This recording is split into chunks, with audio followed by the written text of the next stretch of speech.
Hello, you wonderful people, and welcome to another episode of Super-Fanta-Fi. This being a show where I talk about TV shows that are of the supernatural, fantasy, and/or science fiction genre. For today's episode, I'm going to talk about the latest episode of Once Upon a Time. So this episode picks up after last week's episode where we had Hook being shipped off in the Nautilus by Gideon.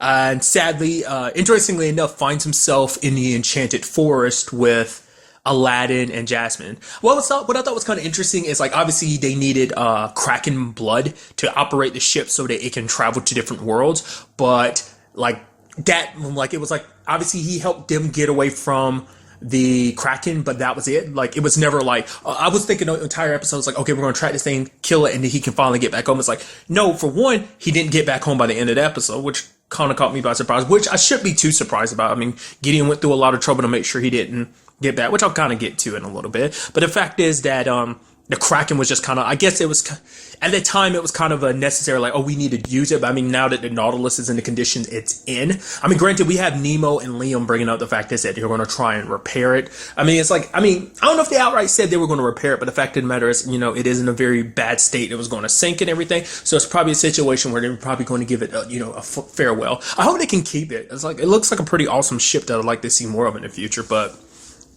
what I also, there's an interesting thing that Liam kind of brought up in the episode. He's like, when him and Killian are saying their goodbyes and everything, it's like, you guys never, it's so weird to think about the fact is that they're on good terms now, because it wasn't that long ago that Liam wanted him dead for, obviously for obvious reasons.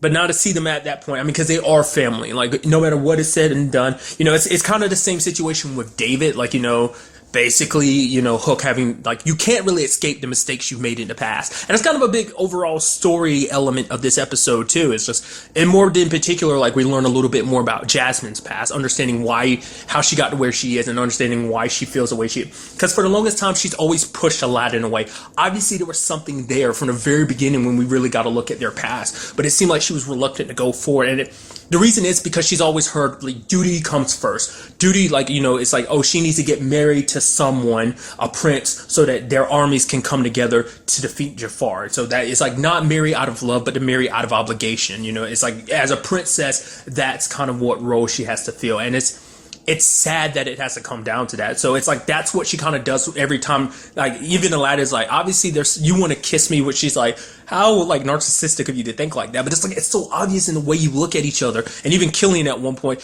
Aladdin's like, so like, what do you think? Like, what did she say to me? Dude, I don't know what to say to help you two when two helpless people are so in love with each other. It's like, she's in love with me. It's like, dude, I'm not here to be your counselor to help you get together or whatever. He's like, I got my own issues to deal with. So, but, especially because, obviously kind of following similar storyline, obviously he has to marry Jafar, and he's like, oh, I'll spare Agrabah and whatnot.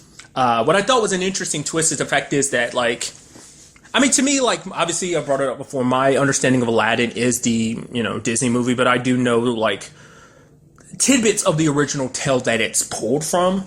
But nevertheless, like, the fact is that Jafar wants to marry Jasmine for the, to rule over as Sultan here. But then again, it's not that clear cut, because it's like, oh, actually, I don't want to marry you. I just needed you to hand me over the ring, because that ring, like, it's kind of a symbol. It's a crown jewel in the in Agrabah, and it's what protected it so that Jafar couldn't have it.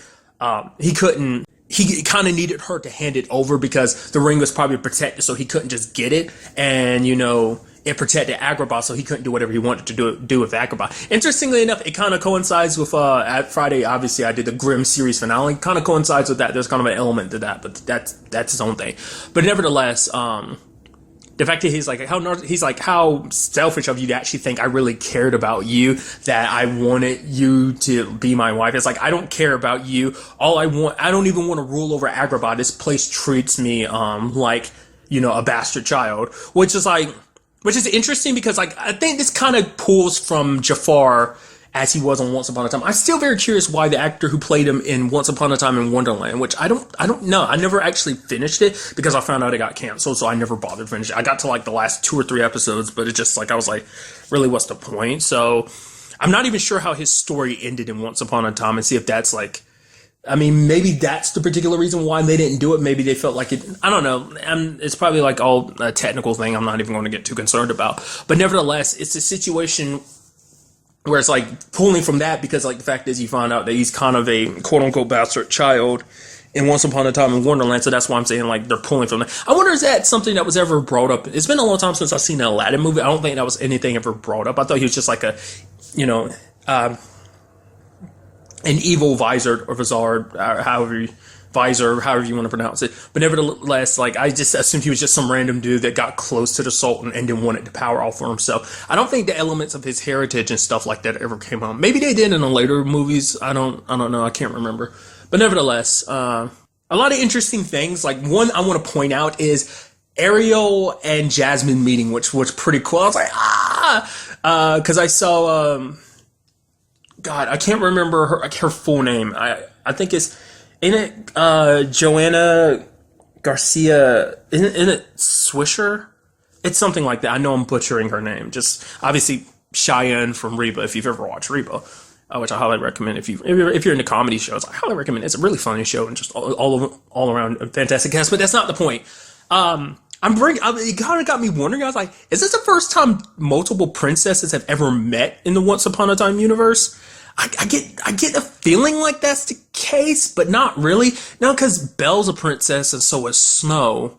I mean, technically, I mean, to be fair, she was technically a queen while she was running from Regina, but her and Belle crossed paths. And then technically, even with the whole Emma situation, Emma's technically a princess. So any other time that she crossed paths with someone like Belle or Jasmine, which is kind of interesting when you break that down because it's like she's technically a princess and she's also a savior. So it's like she kind of fulfills both roles, the roles of Aladdin and Jasmine, and like in one particular character. I just think that's something interesting. But it's kind of interesting, like, because the only other thing I've ever really seen Disney princesses kind of interact other than shows, obviously Kingdom Hearts. Like, that's the only other time you've ever really, I mean, and even then, that's like, I think that only happened in one game, in Kingdom Hearts 1, where you have all the princesses of Heart gather. That's the only time any of the Disney princesses have really interacted. So I'm trying to remember if there were any other examples. I don't remember, like, I don't know. But obviously, like, this is kind of a situation where Jasmine kind of blamed herself for everything. Like, obviously, Agrabah being taken is because she, in her mind, she's like, I wasn't brave enough. Like, the time it took to be, because the entire time she spent looking for a hero for someone else to kind of fight the battle, rather than being, you know, courageous and fighting it herself, she was too scared, you know? And it's like, no one can fault you for that. Like, you know, even Aladdin admitted himself, like, I'm scared too when it comes to Jafar. He's a very powerful guy. And it's just like, when the fact is the fate of not only, you know, those important to you, but also your entire kingdom is at stake, it's enough to be scared, you know? It's like, because you're like, because I guess in her mind, she's thinking who she is isn't enough to face someone like him. It's like, that's why she put so much faith in Aladdin, but to hear Aladdin was broken, that he was kind of left his savior days behind. So she was actively looking for other people to help. In this particular case, when she met up with Ariel, it's like, oh, Ariel gets with Prince Eric, and maybe she can, I guess, ask for Eric's army in helping fight Jafar. So, but at the end of it all, like, you know, Jasmine kind of put her stuff aside.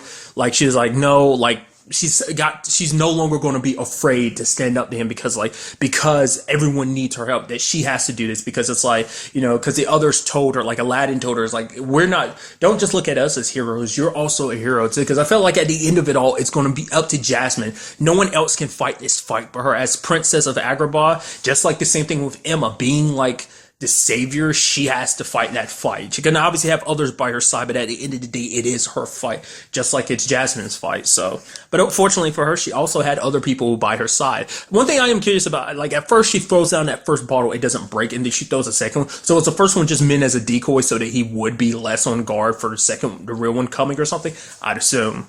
Not unless it was like a combination thing where it's like you need the first one and then you throw down a second one to kind of combine it to do that. But now we have Jafar taken care of, and he's turned into a steak.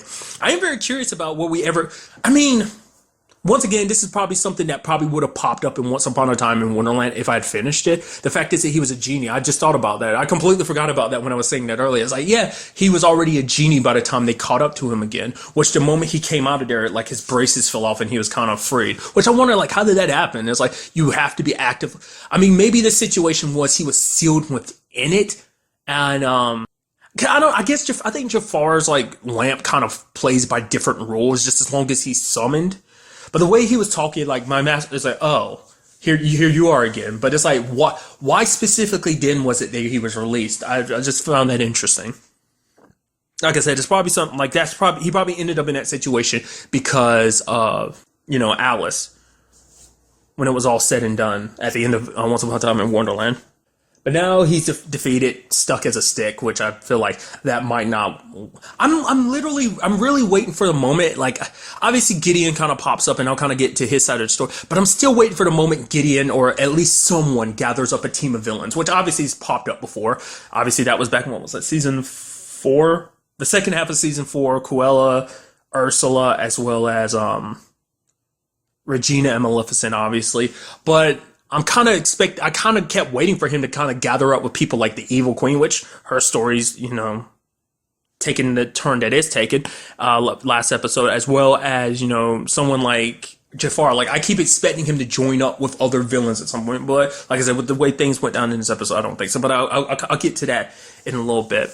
A sad side of this episode, obviously, is the fact is that Killian and Emma are still separate, and the fact is that Emma thinks Killian left. I mean, she ends up telling David the truth, which David's a little upset, but the fact is that probably more so than anything is the fact is, I mean, it definitely leaves some conflict because it's like, yeah, Hook is the one who killed my dad, but he helped me like not go down that path or whatever, which will probably get him questioning, like, did Hook know from the beginning that that he had killed my dad and he was just trying to cover his own tracks or something like that? But still, even then, it's like, if Hook, I think he'll realize that even if Hook thought like that, why would he stop me from killing King George? Because that would only help him, because it's like, no, at least this way, it's like, oh, I thought I killed my dad's killer. But so it's like, in this situation, I'm sure, like, it didn't seem like he was overly pissed. It did seem like it was rattling in his head, because he's like, after he had given Killian his blessings to marry Emma and everything, and it's just kind of like now knowing the truth. And the fact is he has to hear it from Emma rather than Killian himself. Now, plus both of them thinking Killian ran away and everything. So did you have Regina being like the BFF, and it's like, okay, Emma, we're going to go out. You're going to have a ladies' night. And then he looks at David, and David's like, wait, no, I just woke up. And it's just like, okay, fine. I guess, Snow can be up now. So they go out and have a good time. Like, the way they make it seems like Snow's a very lightweight, because it's like, just like, how many drinks has she had? And it's like, Regina's like, you wouldn't actually believe it, but she's only had one. Then the fact is she kind of gets a little more like drunk, and she's like, hey, the fact is these guys are about to leave without paying their tab. And Regina's like, do you always have to be a tattletale? And then she's like, picks up a knife and it's like, oh, she's about to start a fight. And then she starts a challenge, like, basically, if she wins, it's kind of like a playing darts, but with knives. And it's like, okay, loser has to pay all the tabs. I'm like, wow. It's interesting because you never see Snow like that. It's because Snow's kind of put on a pedestal, just like, oh, she's this dainty princess. I mean, that's kind of how she's always been perceived, but obviously, like, Once Upon a Time changed that, because like the time that she was away, she learned how to hunt, she learned how to track, she's very good with a bow, she's not to be messed with.